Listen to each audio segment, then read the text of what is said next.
Soat millari yarim tundan o'tgan edi, lekin ko'zlarimga uyqu kelmasdi. Shiftga tikilib yotardim, yuragim esa ko'krak qafasimni yorib chiqqudek urardi. Hamyoq tinch. Lekin mening ichimda to'fon bor. Bu to'fon onam. Aniqrog'i u mening otamning ayoli. Ikkinchi ayoli. Buni aytishning o'ziyoq tilimni kuydiradi, vijdonimni kemiradi. Lekin o'zimni to'xtata olmayman. Bu xuddi chuqur jar yoqasida turib, pastga sakrash istagi bilan kurashishga o'xshaydi. Va men allaqachon sakraganman. Otam 50 dan oshgan, hamma hurmat qiladigan inson. Onam vafot etganiga 5 yil bo'ldi. Otam yolg'izlikdan qiynaldi, buni bilardim. Uylanishiga qarshi bo'lmadim, aksincha, yonida suyanchiq bo'lsa, ko'nglim tinch bo'ladi deb o'yladim. Lekin uyimizga Laylo kirib kelgan kun. O'sha kun hammasi o'zgardi. U otamdan ancha yosh. 30 yoshlarda husni ko'zni qamashtiradigan darajada go'zal. Uning kulishi, sochlarini yig'ishi, hattoki choy damlashi ham boshqacha. Dastlab men unga shunchaki opa deb murojaat qilardim. Oramizda masofa bor edi, hurmati bor edi. Lekin nigohlar hamma narsani ostin-ustun qilib yubordi. Birinchi marta bu 3 kun qachon paydo bo'lganini aniq eslayman. Yoz oqshomi edi. Otam ish bilan shaharga ketgan, uyda ikkimiz qolgandik. Men hovlida mashinamni tuzatayotgandim. Qo'lim moy, yuzim terlagan. U choy olib chiqdi. Piyolani uzatayotib barmoqlari qo'limga tegib ketdi. O'sha lahzada go'yo tanam muzlab ketgandek bo'ldi. Ko'zlarimiz to'qnashdi. Uning ko'zlarida qo'rquv va qiziqish aralash bir narsa bor edi. Men esa o'zimni yo'qotib qo'ydim. "Rahmat", dedim. Ovozim zo'rg'a chiqdi. "Charchamadingizmi, Jasur?" so'radi u. Shu qisqa suhbat, shu oddiy teginish hammasining boshlanishi edi. O'sha tunda men uxlay olmadim. Uning siymosi ko'z oldimdan ketmasdi.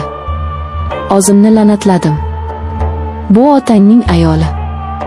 Esingni yig', dedim o'zimga. Lekin yurak aqlga bo'ysunarmidi? Kunlar o'tgani sayin oramizdagi tortishish kuchi ortib boraverdi. Biz bir-birimizdan qochishga harakat qildik. Men uyga kech keladigan bo'ldim, u esa ko'pincha xonasidan chiqmasdi. Lekin taqdir bizni ataylab to'qnashtirardi. Oshxonada, yo'lakda, hovlida. Har safar uchrashganimizda havo yetishmay qolardi. Bir kuni yomg'ir sharros quyayotgandi. Otam xizmat safarida edi. Uyda chiroq ochib qoldi. Suv ichgani kirdim. U ham o'sha yerda ekan. Chaqmoq chaqib xonani yoritib yubordi. Uning yuzi oqarib ketgan, momaqaldiroqdan qo'rqardi. Beixtiyor unga yaqinlashdim. "Qo'rqmang, men shu yerdaman", dedim past ovozda. U menga qaradi. Ko'zlarida yosh miltillardi. Birdan u menga intildi va mahkam quchoqlab oldi. Uning tanasi titrardi. Men ham o'zimni tutib turolmadim. Qo'llarim uning belidan quchdi. Uning sochlaridan kelayotgan atir hidi boshimni aylantirdi. Biz barcha qoidalarni, barcha taqiqlarni unutdik. Faqat ehtiros, faqat bir-birimizga bo'lgan chanqoqlik qoldi. O'sha tun biz gunoh va zavqning eng yuqori nuqtasiga chiqdik. Ertalab uyg'onganimda yonimda u yo'q edi. Lekin yostig'imda uning hidi qolgandi. Dahshatli pushaymonlik va shu bilan birga cheksiz baxtni his qildim. Otamning ko'ziga qanday qarayman? Bu savol meni qiynardi. Lekin Layloni ko'rishim bilan bu savollar yana erib ketardi. Bizning o'yinimiz xavfli tus oldi. Otam uyda bo'lgan paytlar eng qiyini edi. Dasturxon atrofida o'tirganda, u otamga choy quyib berayotganda, men ichimda yonardim. Rashk meni yeb bitirardi. Otam unga erkalab gapirsa, mushtlarimni tugardim. Laylo esa ko'zlarini olib qochardi, lekin yashirincha menga qarab qo'yishni unutmasdi. Biz imo-ishoralar bilan gaplashishni o'rgandik. Kichik bir tabassum, qo'lning sochga tegishi, bularning bari biz uchun maxfiy kodlar edi. Ba'zan tunda hamma uxlaganda men sekingina uning xonasi tomon yurardim. Agar eshik qiya ochiq bo'lsa, bu taklif edi. Agar yopiq bo'lsa, rad etish edi. Biz oxirlardek uchrashardik. Har bir daqiqa g'animat, har bir bosa oxirlangan edi. Bu xavf bizning hislarimizni yanada o'tkirlashtirardi. Go'yo ertaga dunyo tugaydigan u biz bugun yashab qolishimiz kerakdek. Laylo ba'zan yig'lardi. Biz dozaxga tushamiz, Jasur, derdi u mening ko'ksimga bosh qo'yib. Otang juda yaxshi inson. Biz unga xiyonat qilyapmiz. Bilaman, derdim men uning sochlarini silab. Lekin seni sevaman. Sensiz yashay olmayman. Bu sevgi emas, bu jinnilik, derdi u xo'rsinib. Bu qachondir tugaydi. Fosh bo'lamiz. U haq edi. Bu abadiy davom eta olmasdi. Sirli narsalar har doim oshkor bo'ladi. Qo'shnilar, qarindoshlar. Kimdir baribir nimadir sezishi mumkin edi. Lekin men kelajak haqida o'ylashni istamasdim. Men faqat hozirgi lahza bilan yashardim. Bir kuni otam kutilmaganda ishdan erta qaytdi. Biz mehmonxonada edik. Oramizda hech qanday nojo'ya harakat yo'q edi. Shunchaki gaplashib o'tirgandik, lekin oramizdagi masofa juda yaqin edi. Otam kirib kelganda ikkimiz ham cho'chib tushdik. Laylo o'rnidan sakrab turdi, yuzi qizarib ketdi. Tinchlikmi? Nega rangiroyingiz oqarib ketdi? So'radi otam hayron bo'lib. Hech narsa, dadasi. Shunchaki xayol surib o'tirgandik, kelganingizni eshitmay qolibmiz, dedi Laylo duduqlanib. Otam bizga shubha bilan qaramadi. U juda ishonuvchan odam. Yoki shunchaki oxli va ayolidan bunday pastkashlikni kutmagandir. Uning bu ishonchi meni battar ezardi. O'zimni iflos, xoin his qilardim.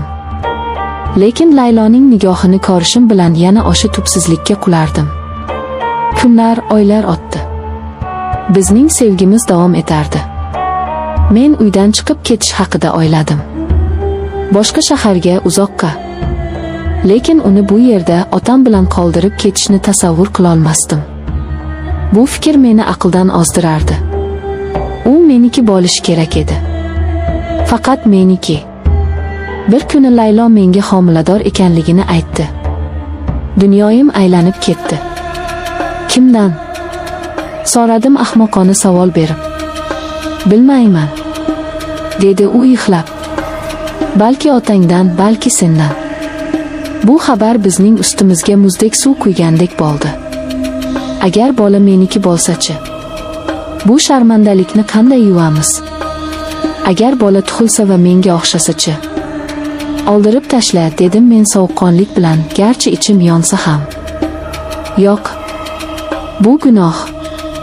Yana bir gunoh, deb baqirdi u pichirlab. O'sha kundan boshlab oramizga sovuqchilik tushdi. U mendan uzoqlashdi. Otamga esa mehribonroq bo'la boshladi.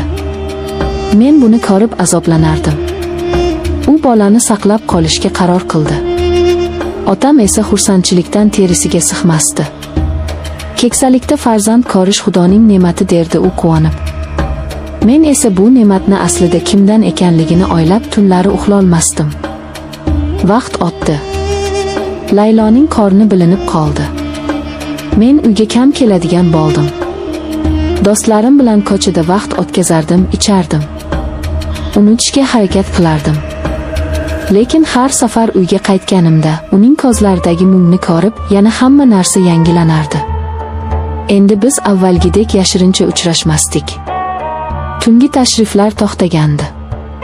Biz endi shunchaki bir uyda yashovchi, bir-biriga begona, lekin o'tmishi umumiy bo'lgan ikki jinoyatchi edik. Bizning gunohimiz bizni bog'lab turardi, lekin shu bilan birga bir-birimizdan uzoqlashtirardi. Bir kecha men mast holda keldim. Otam uxlab yotgan edi. Laylo oshxonada choy ichib o'tirgan ekan. Meni ko'rib qo'rqib ketdi. Jasur, ichdingizmi? Dedi u xavotir bilan. Senga nima? Dedim qo'pol ohangda. Sen endi otamning vafodor xotinisan-ku. Mening kimligimni unutdingmi? Uning ko'zlaridan yosh oqdi. Men hech qachon unutmayman, Jasur. Lekin biz xato qildik. Juda katta xato. Endi esa buning uchun tovon to'layapmiz. Iltimos, meni tinch qo'y. Bolamni oylashim kerak. Men unga yaqinlashdim. Uning bortib chiqqan qorniga qo'limni qo'ymoqchi bo'ldim, lekin u o'zini olib qochdi. Tegma, dedi u qat'iy. Bu mening bolam bo'lishi mumkin, dedim tishlarimni xijirlatib. Yo'q, bu otangning bolasi. Shunday deb hisoblashimiz kerak. Boshqa yo'l yo'q. Men stulga o'tirib qoldim va boshimni changalladim. U haq edi. Boshqa yo'l yo'q edi. Biz o'z qilmishimizning asiriga aylangandik. Bu sir men bilan go'rga ketadi. Hozir men o'z xonamda o'tiribman. Hovlida sukunat. Faqat uzoqdan itlarning hurishi eshitiladi. Laylo va otam o'z yotoqxonalarida. Men esa yolg'izman. Bu sevgi edimi yoki shunchaki ehtiros? Bilmayman. Faqat shuni bilamanki, bu olov meni kuydirib kul qildi. Va men bu kuldan qayta tiklana olarmikanman, buni vaqt ko'rsatadi. Balki bir kun kelib men uydan butunlay ketarman, o'z hayotimni qurarman. Lekin yuragimning bir chekkasida har doim Layloning ismi, uning hidlari va o'sha yomg'irli tundagi gunohkor baxtimiz yashaydi.